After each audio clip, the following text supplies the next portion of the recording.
అవినీతి జరుగుతుంది. రేవంత్ రెడ్డి కాళేశ్వరం ప్రాజెక్టు గురించి మాట్లాడని రోజుందా? మెగా కృష్ణారెడ్డిని తిట్టని రోజుందా? ఎలక్షన్ వరకు, ఎలక్షన్ ముందు 3 రోజులు కూడా డిసెంబర్ 7 రిజల్ట్ లాస్ట్ అవకాశాన్ని కూడా వదులుకోలేదు. కాళేశ్వరం ప్రాజెక్టు 2 లక్షల కోట్ల అవినీతని ప్రజలందరికీ పువ్వులు పెడతారా? బీసీ ఎస్సీ ఎస్టీలు ఇంకెంతకాలం పువ్వులు పెట్టించుకుంటారు? పోనీ రెడ్లకి ఏమైనా న్యాయం చేశాడా రేవంత్ రెడ్డి వచ్చి? అందుకే కదా కోమటిరెడ్డి మెగా కృష్ణారెడ్డిని తిడుతున్నాడు, ఇది కాళేశ్వరం కాదు కూలేశ్వరం అని. అందుకే కదా ఉత్తమ్ కుమార్ రెడ్డి అంటున్నాడు కాళేశ్వరం మేము క్లోజ్ చేస్తాం, అది 2 లక్షల కోట్లు వేస్ట్ అని.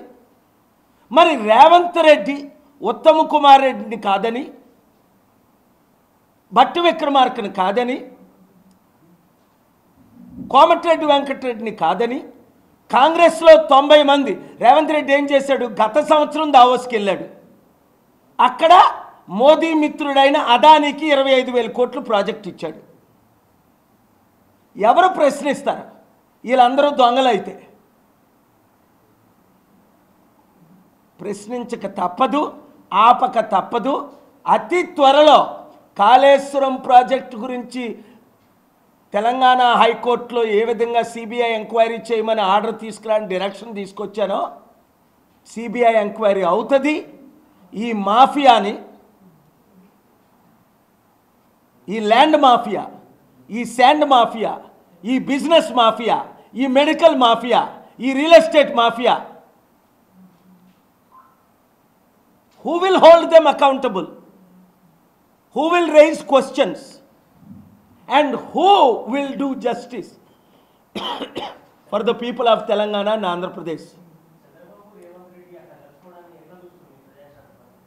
ఇప్పుడు రేవంత్ రెడ్డి కలడానికి ఎవరు లేరు. తమ్ముడు రేవంత్ రెడ్డి నాతో రా, 100 మంది బిలియనీర్లు కల్పిస్తా, లక్షల కోట్లు ఇన్వెస్ట్మెంట్ తీసుకు. ఇప్పుడు కూడా రేవంత్ రెడ్డికి ఛాలెంజ్ చేస్తున్నా. బాధ ఏంటి? రేవంత్ రెడ్డి సీఎం అయి 14 నెలలు, ఒక్క ప్రాజెక్ట్ వచ్చిందా? అప్పుడేమో అదానికి ఇచ్చాడు గత సంవత్సరం, ఇప్పుడేమో మళ్ళీ మెగా కృష్ణారెడ్డికి 3 ప్రాజెక్టులు ఇచ్చాడు.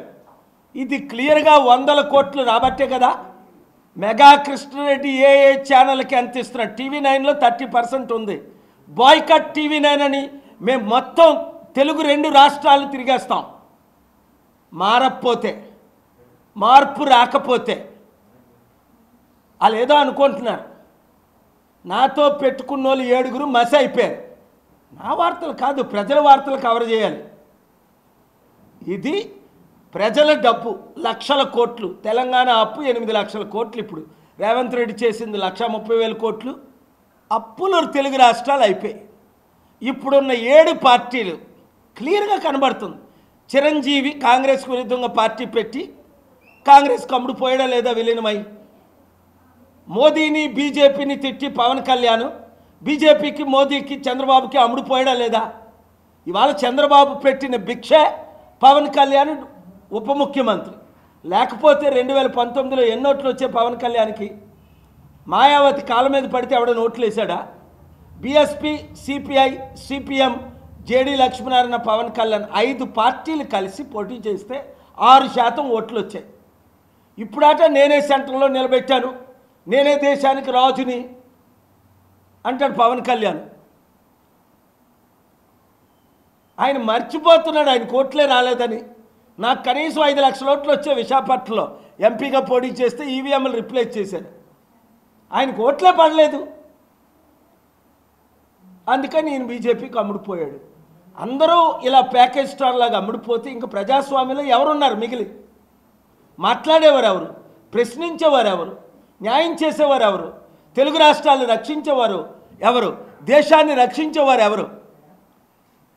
ఇప్పుడు ఆ మెగా కృష్ణారెడ్డికి ఇచ్చిన 15,000 కోట్లు ప్రాజెక్టులు ఎందుకు దావోస్లో వెళ్ళి, అరే ఇక్కడే మీరు బ్రేక్ఫాస్ట్ చేస్తారు కదా, ఇక్కడే మీరు లంచ్ చేస్తారు కదా, మీ ఇంటికి ఆయన వస్తాడు, ఆయన ఇంటికి మీరు వెళ్తున్నారు రేవంత్ రెడ్డి, మరి ఇక్కడే ఇచ్చేయచ్చు కదా డీలు. దావోస్లో ఇవ్వడం ఏంటి? కోట్ల రూపాయలు ప్రజలు ట్యాక్స్ పేర్ల డబ్బులు ఖర్చు పెట్టి దావోస్ వెళ్ళడం ఏంటి? 5 స్టార్ హోటల్లో ఉండబెట్టి ప్రైవేట్ ఫ్లైట్లో వెళ్ళడం ఏంటి, మళ్ళీ దానికి ఇచ్చేయడం ఏంటి? కాంగ్రెస్ పార్టీ రెడ్ల పార్టీ అని అందరికీ తెలుసు. దానికి అనేక రుజువులు ఉన్నాయి. 78 సంవత్సరాల్లో కాంగ్రెస్ పార్టీ 56 సంవత్సరాలు వెళ్ళింది. 12 మంది రెడ్లు 5% ఉన్న వాళ్ళు ముఖ్యమంత్రి చేశారు. కానీ 60% ఉన్న ఒక బీసీని కానీ, 8% ఉన్న ఒక ఎస్టీలు కానీ, 16% ఉన్న ఒక ఎస్సీ మాలా మాదిగిని కానీ ఎప్పుడైనా చేశారా? యాక్సిడెంట్లో అంజయ్యని పెట్టారు, పీకేశారు. ఇది రెడ్ల పార్టీ. ఇది మీలాంటి చిత్తశుద్ధి ఉన్న మీడియా వాళ్ళు ప్రశ్నిస్తున్నారు. ఆ మీడియాలకి డబ్బులు వెళ్ళిపోతున్నాయి. ₹1 ఇస్తాం, కేఏ పాలు కవర్ చేయకండి. రాజశేఖర రెడ్డి TV5 నాయుడికి 6 కోట్లు ఇచ్చాడు, 6 ప్రోగ్రాంలు ఆపని. T5 నాయుడే చెప్పాడు నాకు, సార్ డబ్బులు సార్, మీ ప్రోగ్రాం క్యాన్సిల్ చేశాను సార్. అది కనీసం నీతిగా ఆయన ఒప్పుకున్నాడు. ఎవరికి ఎంత ఇస్తున్నాడో తెలుసు. ఆపేదేలా, తగ్గేదేలా. దేవుని శాపాలు ఈ ఓనర్స్ మీద రాకపోతే నా చూడండి అంతే. ఎవరి మీద రాలేదు. Thank you very much.